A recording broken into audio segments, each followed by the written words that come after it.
Hey everybody, what is going on? I hope you guys are all doing well, and welcome to another tutorial video. In this video, I'll be showing you guys how you can update your site from Squarespace 7.0 to 7.1. So let's get right into it.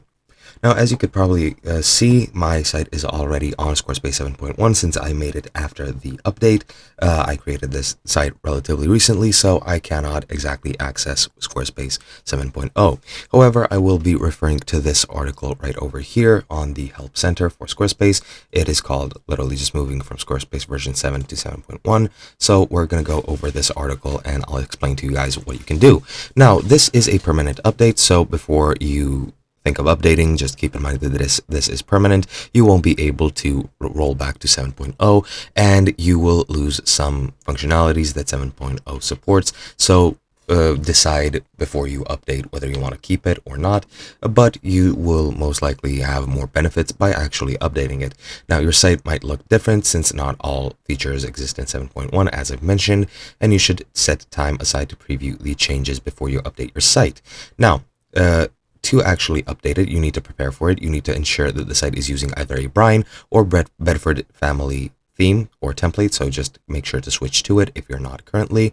Then you'll need to disable developer mode by opening the settings panel and then going to developer tools, clicking developer mode and toggling off. Yeah, they also recommend duplicating your version 7.0 site in case you want a visual reference. Album pages also aren't supported in 7.1 and will disappear, so keep that in mind. And you'll need to change the layout of any cover pages using an audio layout, so to one that doesn't use audio, since it can corrupt and won't import into 7.1 accurately.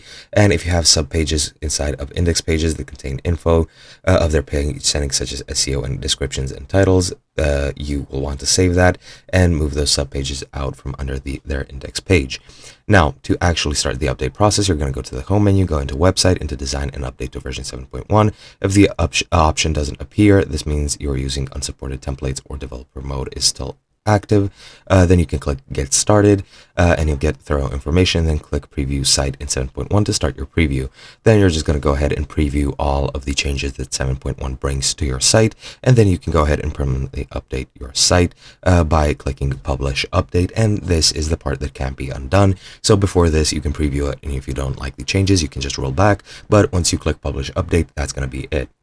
You should also check your custom CSS by opening the design panel and going to custom CSS. And if comment tags display, remove them and click save, just so that everything transfers directly. And then after that, you're gonna be able to start using version 7.1 and all of its new features. And that is basically it. Hope you guys enjoyed, and I'll be seeing you guys in another video.